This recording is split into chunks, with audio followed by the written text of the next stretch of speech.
I had the extreme honor of interviewing a man whose music is known worldwide. He's a Grammy-nominated composer who has written timeless classics like Slippin' in the Darkness, The Cisco Kid, and Lowrider, which has been sampled by many of music's most influential hip-hop artists. This person is the legendary Howard Scott. But unfortunately, due to legalities, he's personally unable to use the name of the band which he helped make famous, the legendary War Band. But since I can talk about it, we're going to discuss some of the trials and tribulations that he's had to live through so the viewers and the fans can learn more about the man behind the classic hits that we love so much. Welcome to Living Legends, D.F. Dub. Hey, welcome to Living Legends DFW, where we take the spotlight and put it on prominent people that live right here in the Dallas-Fort Worth Metroplex and air it out to the world. Today, I'm so honored we're in Arlington. It's a city in the Metroplex that's nicknamed Ag Town, but I'm here in Arlington with a true legend, an ASCAP Music Award winner, a gold and multi-platinum plaque recording artist and writer. I'm here with none other than Mr. Howard Scott. Mr. Scott, how are you? I'm doing very well. Man, we're so honored to have you here on the show. And for those people that may not know, they may not know the name and haven't attached the name to the music, but you are the writer of songs like Lowrider. Yeah, I have to tell you, Lowrider, Slipping in the Darkness. Yeah.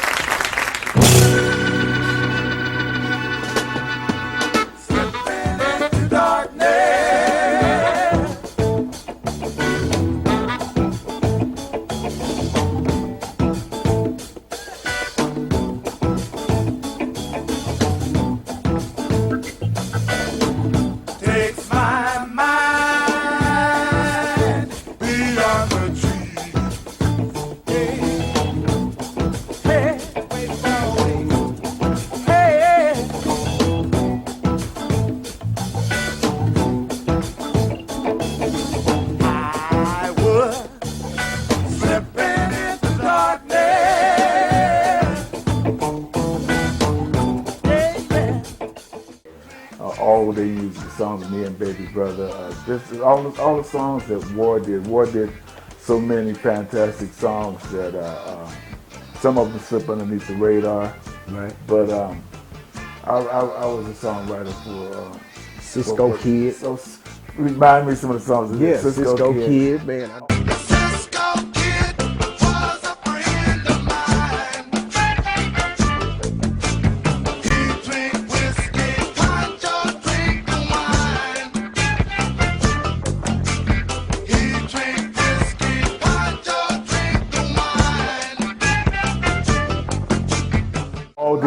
All day music, life is so strange. Yeah. Man, the list goes on and on and on and on. And what we want to do is we want to put the picture, the face with the music. We want to get a chance to meet the man, the legend, well, You know what, man? I've been living here in Arlington, Texas for about 25 years. And I moved out of California, Los Angeles, to come here. When I came here, man, I brought a shitload of problems with me. Is that right? Yeah. And to tell the truth, when I came here, man, I had an alcohol problem. Mm-hmm. I was drinking a quart of Johnny Walker Red a day, but nobody wants to hear that shit. Nah, I mean, that's what this is for, so they can get a chance to meet. Yeah, well, see, what I did was, I knew if I'd have stayed on that path right there, I would not be here today, right, to talk with you. So I had to clean my life up, right, turn myself around and get into being this version of Howard Scott, right, rather than that version of Howard Scott that's out there fronting war. And when we was doing war, man, we had so much fun playing music around the world, man. Until everything was just just full pedal to the metal. Right. That reminds me of a question I wanted to ask you. What is the largest show you can remember? What is the largest attending crowd when you up there jamming, man? Well, I have to tell you this, like when we played, when I first started playing, we did a show with Eric Burden.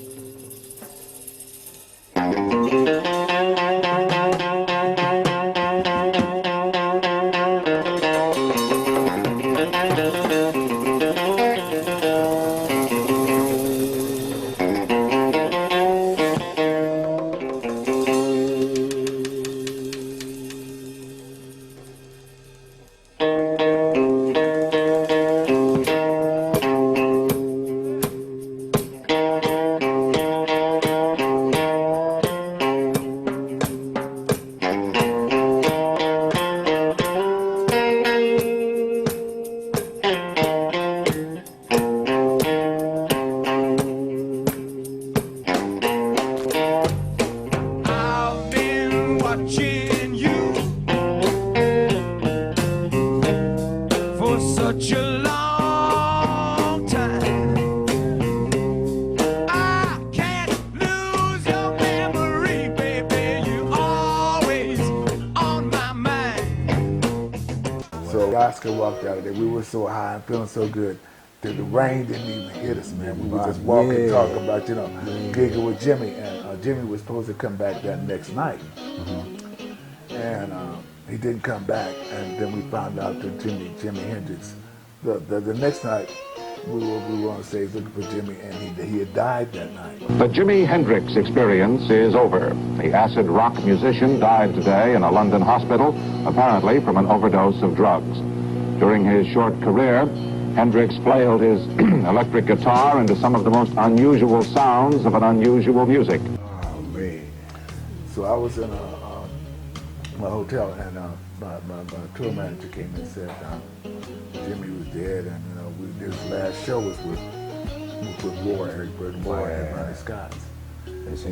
Yeah, but the kicker was, I was in my hotel at the Holiday Inn in London, and I was there. It was 2 beds in the room, right? So they brought Jimmy's strap and put it laid on the bed in my room, and it stayed there for 2 days, case open. You just had the guitar in there. Case open. I don't know why they brought it to me, whatever, but I never touched it. Wow. I never touched it. I just looked at it, and everybody said, Jimmy wants you to have that guitar. I said, oh, no. This guitar's got way too much magic on it. Man. That was Jimi Hendrix's guitar, and it stayed in my room for 2 days. Never touched it.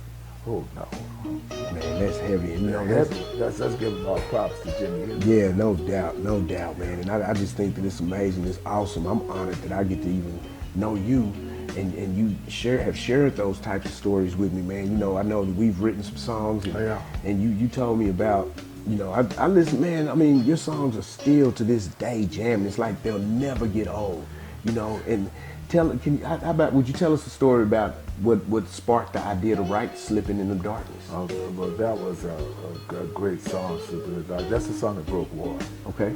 And matter of fact, I was still playing with Eric Burton when we did that. I walked into this shoe store, great looking shoe store, and I tried on a pair of English riding boots.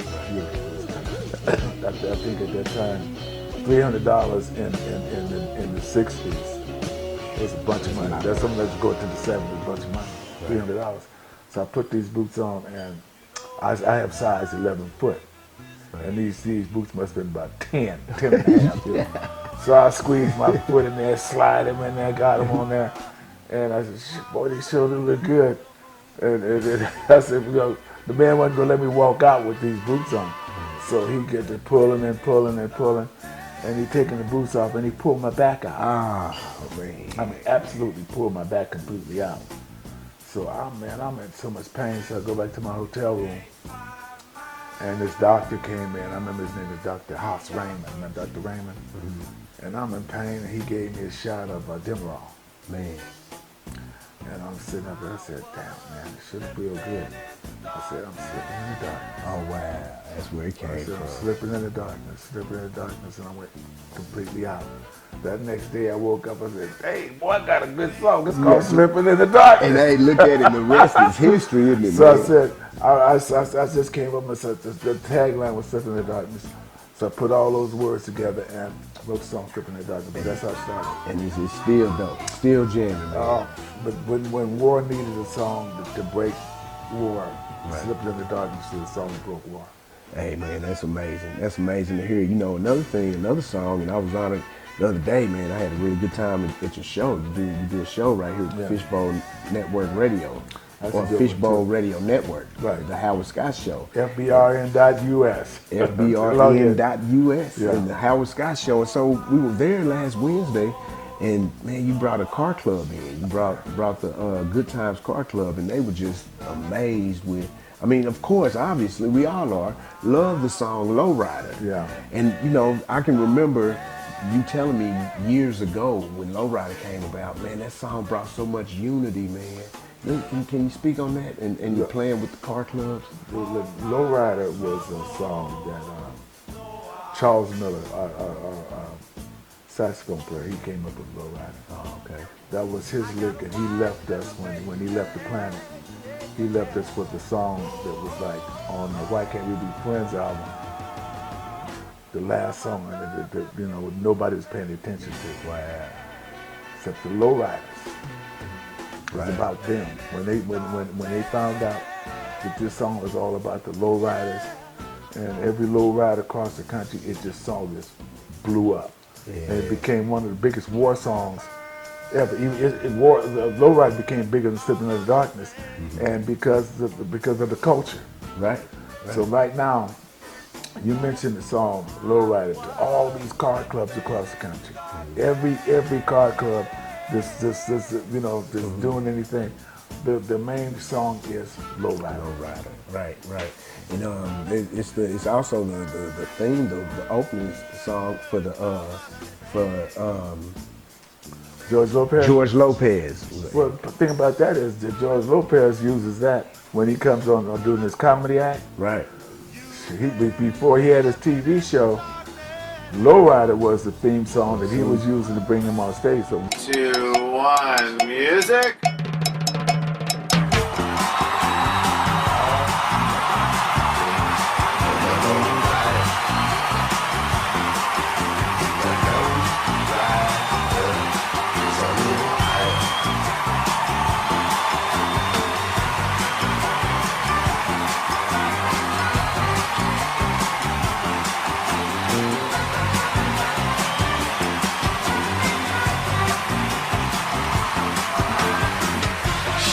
What's up?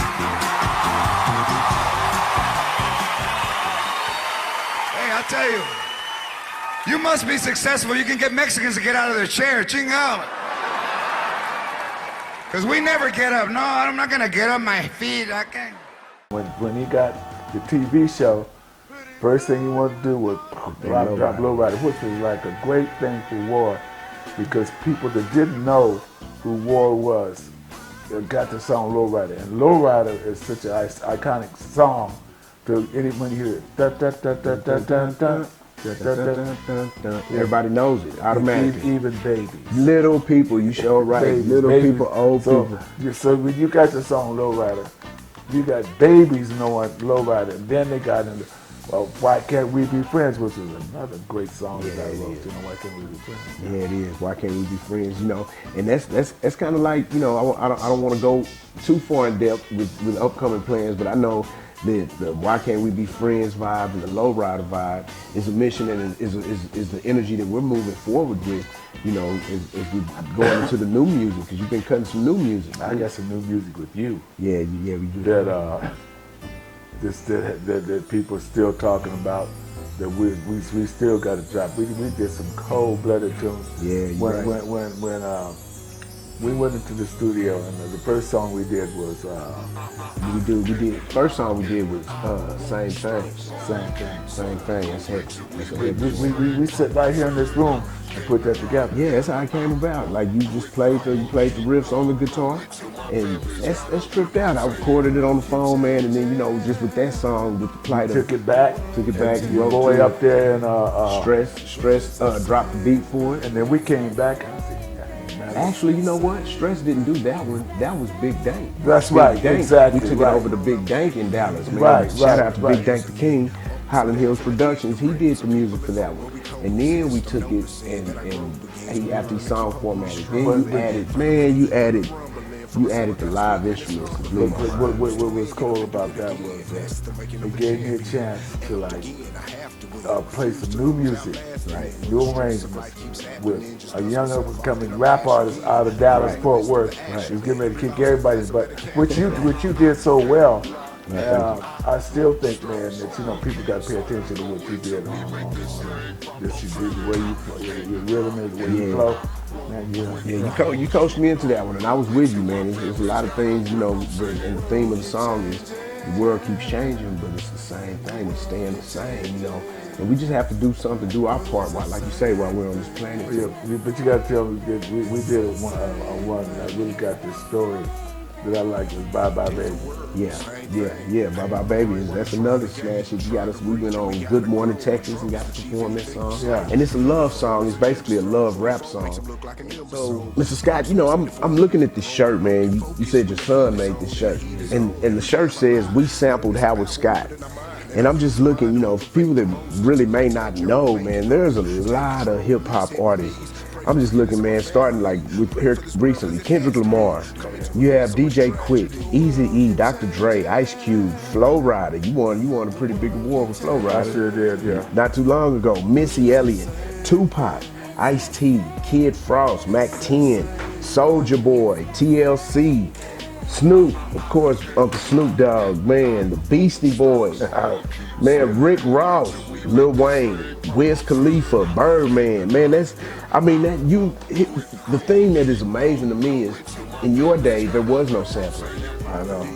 You all created the music, and look at what has been birthed from you all's creations. I you know, just tell you, man, we created the music that all these guys out here just like picked up on, and I remember the last time I was with Eazy-E, and we were at a concert in the summer. That summer we were sitting back talking about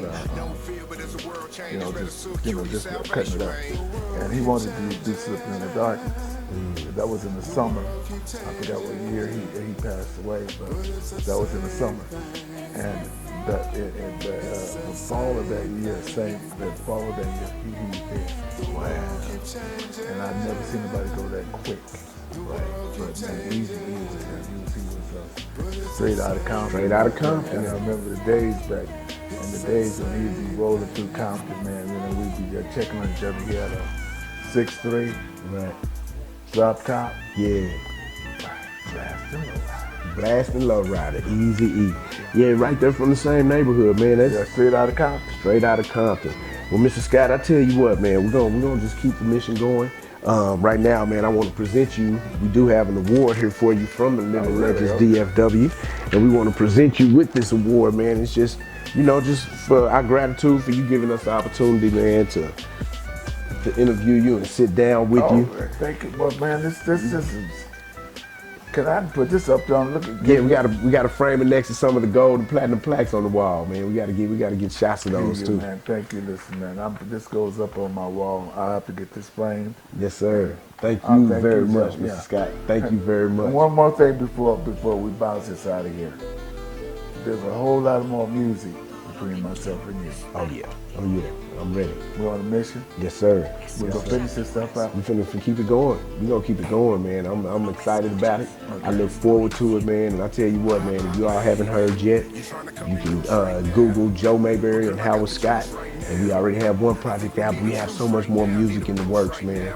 And you know, once again, man, as you say on your show, once again, this is Living Legends DFW. I gotta tell you what, just before we cut out, that in the whole rap world right now, what people are doing, and we're just getting their music, you know, because I mean, the youngsters are coming up with, you know, they're getting all their music from like online computers and stuff. Nobody's blasting that real stuff, right?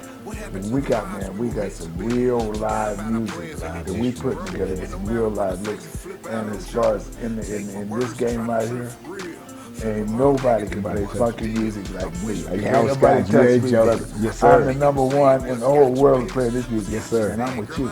And I'm blessed. And I'm honored. And I'm a wreck every track that we come up with. Boy, I'm a wreck everyone you come up with. That's what I'm talking about. Yes, sir. Yeah. Yes, sir. Hey, Living Legends, DFW. We out. But girl, I got the juice right now. I think we need a truce right now, need a boost right now. But bye, baby. Girl, I got the juice right now.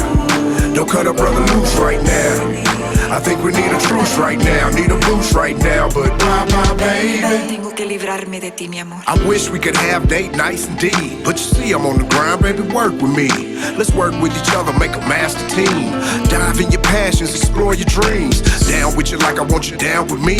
Just view me as your king like I made you my queen. Then we can ride out and get about this cream and afford to have date nights overseas. I know your happiness don't arrive from cheese, but we got kids, grandkids, and mamas to feed. We got bills bills to pay, and places to go. Things to do, like blessing people with hope. Let's share our testimony, help couples to cope. So if you